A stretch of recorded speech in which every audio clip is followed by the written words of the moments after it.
I put it on everything. It's a her thing. It's a Spencer Boy Conto Mark thing. What's up, my dudes?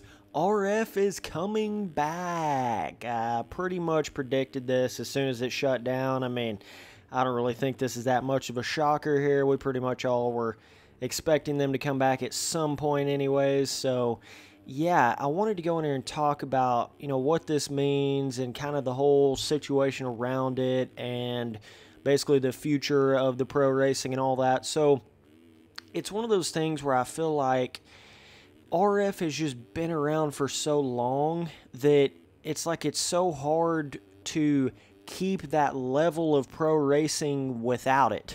It's really difficult. Like, you guys saw the absolute joke and a half that happened this last year with the, EMF North America thing, which was really just some of the RF dudes in there. It wasn't really like a whole different, organization with EMF because they're still RF dudes. So it's this really weird thing of they just really didn't seem to care all that much about it, and it lost all of its actual pro status to it. It didn't even feel like pro racing, and some of you guys that actually raced in it can definitely vouch for that. Basically, it felt like a random online race. It didn't even feel like a pro racing series. So, you don't want to look at it like, oh, well, that wasn't RF, that was EMF, and they did really bad at it. It wasn't really like that. It was more like a couple dudes from RF was doing it, and it just they didn't really seem to care too much. That's really what it felt like last year. So either way, it's one of those things where, RF has been doing it for 6-7 years, something like that now. So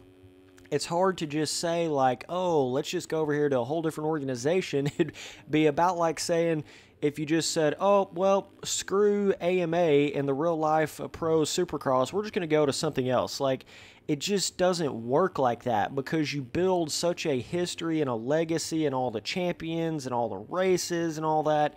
So when you just go to a whole new thing, it makes it feel weird. It just doesn't feel, because RF was the pro racing in 2011, 2012, 2013, 2014, 2015, 2016, 2017, so, and then they tried to I over the stats and the pro numbers and all that stuff over, but then that didn't really help. I mean, I don't know, it's just weird all the way around. So yeah, basically RF is just, they're coming back, and so they've kind of been hyping that up a little bit here recently. I think they did a little random race last night. Basically just a kind of a little comeback off-season race and whatnot. I think there's $200 worth of prizes. That's really cool. I love the per race prize money idea. I think that'd be sick as fuck to have that for just in the standard pro races. At A1, I feel like whoever wins that thing should get $100 in the 450 class. That's just my own personal opinion, and for every round it should be like that. At least $100 straight to the winner, instantly PayPal. As soon as you win, you get $100. You know what I mean? And then you just work your levels up through there, and it'd be really cool if they, made the Monster Cup be $1,000 if you can win all three of those. There's a lot of little stuff you could do with MX Simulator depending on how much it grows and how much it flourishes in the future. But I am actually happy that RF is coming back around because it's like I'm saying, it's one of those things that's just hard to, it's hard to make it to that level with a different organization, especially when it's not even really a different organization. It's bizarre, the whole situation that went down with it. But yeah, basically, some of you guys could say that I didn't necessarily help the case of when RF shut down and all that. Some people might say I actually played quite the part on that happening there. Who knows what all went down and the reasoning behind that or whatever, but you guys know I've definitely had my run-ins and shit. And if you remember, and if you realize, it was never so much me against RF, it was a lot more me against one guy in RF. There's a big difference there. Even though I'm going at RF, that was really just me going at a dude that represented RF, so then in turn, it made RF look bad, so then I was kind of going against RF. You get what I'm saying? But really, it was just basically just one guy. I mean, like, you know, Wills and JLV, there's a lot of big, heavy hitter dudes that are in charge of MX Simulator and some of the pro racing stuff that are very level-headed people. Like, they're not bad people, they're not crooked, they're not trying to do any of that. And even the dudes that I was going at in RF, I mean, good God, I'm sure they've learned some lessons, and I'm sure they've grown as people and changed and realized some things. And so I got some high hopes. I mean, obviously, Checkers is one of the bigger dudes that's going to be running this newer, you know, pro racing and stuff. And I just hope there's enough people in there to where they can see things from different angles. And it's not just like a little tiny group of 5 people that are circle jerking going against everybody else. I hope that they're like able to actually see situations in a broader spectrum and take advice from JLV and really bring a more fair-based system to it. You know what I'm saying? And a freedom, open of speech. If I disagree with something that happened, I should be allowed to say that. Okay? Like, this is 2018 here. Okay? Like, come on now. Let's not, you know, restrict what you can say about what happened in a situation. That's fucking insane. And ban people for doing that. That should never be in a pro racing organization, period. So I feel like they've learned that. I feel like they've learned that side of it. Like, people can have constructive criticism and go in there and really, really disagree with something. It's one thing for somebody to just hop in a pro race and just be like, fuckity, fuckity, fuck, fuck, but that's not what I'm talking about. I'm talking about somebody actually getting on there and having real opinions and really disagreeing with certain things that have happened in a certain situation, whether they got suspended or banned or whatever, especially if it's a very vague gray area type of situation like my situation was back when I got suspended. But yeah, so I'm hoping there's enough people involved, enough people going, and I got hopes for it, man. I'm hoping it'll probably bring, you know, quite a hype of people there at A1. We'll see how long it really lasts. We'll see how long the people really stick around and race on it. You know, then it depends on how much road they're going to be running on it and all that. And I don't really know how that's all going to go down. But a big issue with this last year with the North America EMF thing, it was just like, it felt like even if there was some crazy incident that happened during a race or the E-road was way too high, it was like no one even cared. It was like no one was even there to even fix it or change it or help it, really. You know, it was like, oh, well, it was too high this round, okay, so we'll wait till the next week. Oh, it's still too high, okay, and then the next week, E-road is still about 5 times too much as it should be on a supercross track. Like, this is not even a supercross track.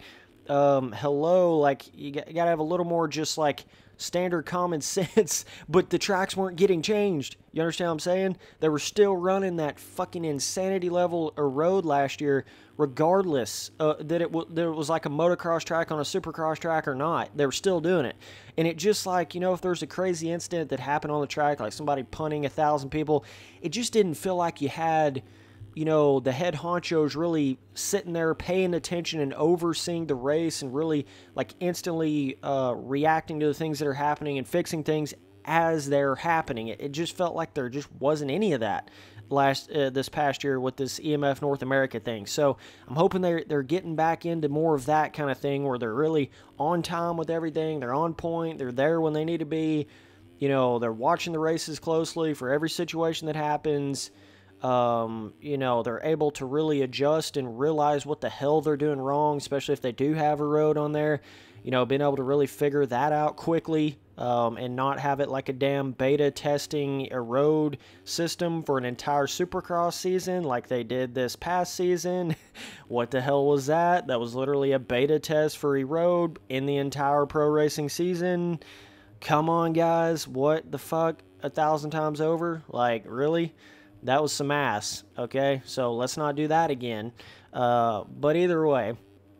So yeah, and the other side of that is like, if you don't have someone at least the size of like Start Your Systems live streaming it doesn't have the same kind of big time pro feeling and shit. So a lot of little things have to come together to really make it feel pro, like the real life pro, but in a video game. So it's really hard to get that any other way than like RF with a big YouTube channel or a big Twitch channel live streaming it and all that coming together. You know, it's just hard to get it any other way, basically. So I just hope RF has learned some of their lessons over this time period, and you know, just certain aspects of it. And I think they have. I really do. I think some of those people have just realized some things that were going kind of crazy on there.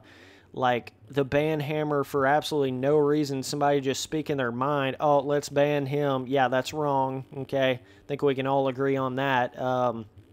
Yes, there's a certain like point there, like I tried to explain before, but still, me speaking my mind and stuff, that, I mean, it's one of those things like you start becoming a dictator, you start becoming corrupt, and it gets into that kind of zone really quick when you make a rule that makes it to where no one can say anything bad about your organization or they get banned.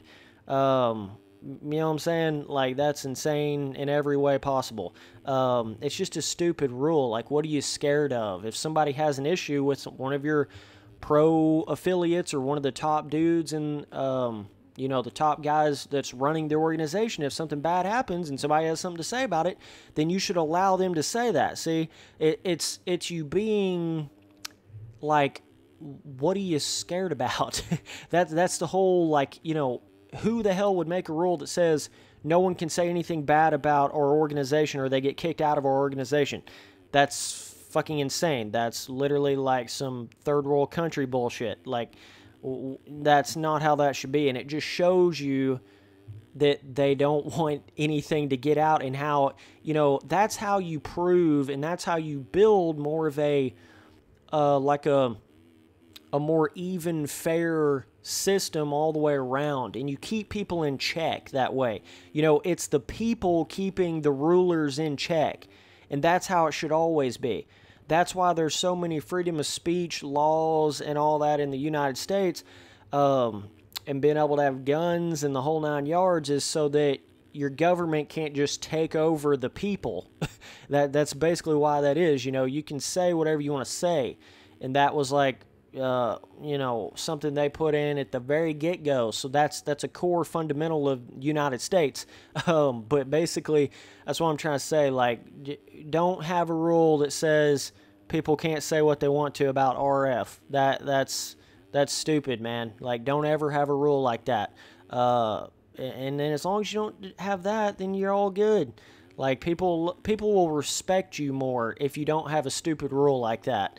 They'll look at it more like, okay, they're not scared of people saying, exposing them or saying something bad about them, so apparently they're not doing any of this shady shit with people or, you know, screwing people over. Okay, that makes sense now, right? Like, that's what you do, my dude. Like, that's how it's supposed to be. So either way, I'm hoping RF learns some stuff, and people evolve. You know, people change. They get, you know, some people just get caught up in the moment, caught up in the shit that they're doing, and I get it. But that's always my goal. Anytime I go in there and make a rant video or this, that, and another, whatever, I'm doing it hoping that those people can learn something out of it. That's really why I'm doing it. I'm not just doing it to hate on somebody and, oh, that, you know, screw that person. I hope that those people can learn. I hope that those people can evolve and get better at the things that they do. That's the whole point. That's the whole reason why I put my input in, is to make things better. And more like I think they should be, which is not necessarily always, quote-unquote, the best way for everybody. It's just what I think is the best way for everybody. You know, it's all a personal... I'm not sitting here trying to act like, you know, everybody's going to agree with me or everybody's going to think exactly like me or whatever. That's why we're all different people. But you never want to restrict someone's ability to say their opinion. You never, ever want to do that. You know, that's like the number one no-no of all time right there. And that's kind of how RF was at a certain point. So, hoping they can round that around and you know, get it going. And hoping they got enough people in there to really, enough pro racing dudes that are actually running the pro racing on a weekly basis, figuring out what the hell is going on with the tracks. I mean, this past year with the road, man, it's like they just was so out of touch with what the hell was going on with it. It's like they were just not even there. I mean, basically.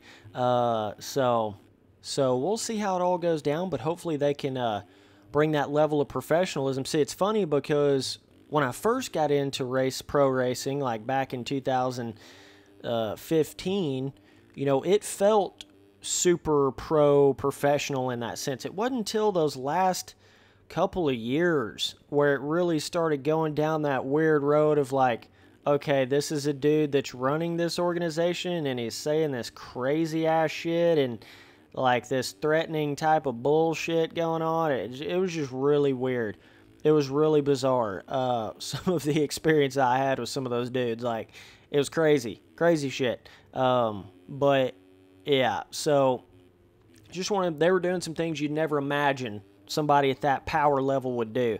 You just would never, it was behind the closed doors type of shit, just crazy stuff. But that's the way it goes, man. You always got to be vigilant. You always got to be on your toes. Anybody can do anything at any time, and don't think you know anybody.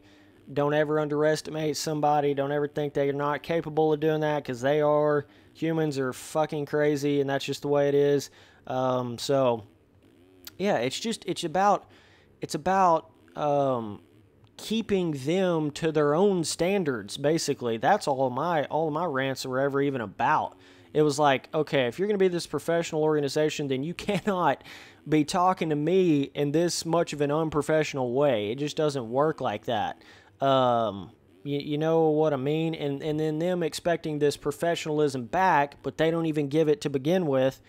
That's where it becomes such a twisted line there.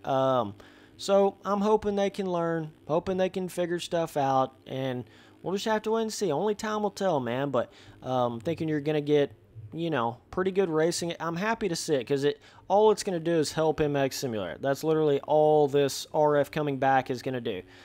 Yeah, man, 2019 RF racing. I'll be hitting it up on Supercross. I'll be running all the 450 Supercross races, and I hope that they get a little bit more.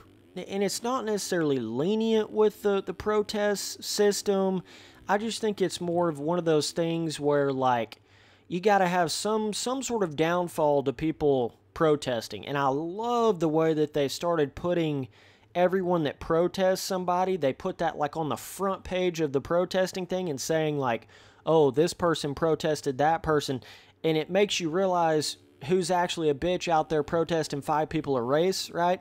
It's like you're able to actually see that, whereas before, I think like 2 or 3 years ago, they didn't even have it to where you could really see it like that. So I want that to be on public display. Who the hell's out here, trying to protest everybody and their grandmother for absolutely no apparent reason? Like, we need to see who those people are. You know what I mean? And also on top of that, you need to give people like a 3 protest limit for a particular season. You know what I'm saying? I mean, you guys know I never am going to protest, never have, never will, so I don't even need any. But give these other kids, like, if they want to protest 3 times in a season, that's cool, but no more than that. That'll make them use them wisely. That'll make them, if it ain't that big of a deal, they won't protest it, right? But if it is that big of a deal, then they will protest it. You got to have some sort of limit. I mean, I can't have, we can't have this shit where one person's protesting 5 different people in one race. Like, literally, that shit has happened before. Dude's like, every little incident, he's protesting somebody. Like, god damn, dude, that happens to me in every race.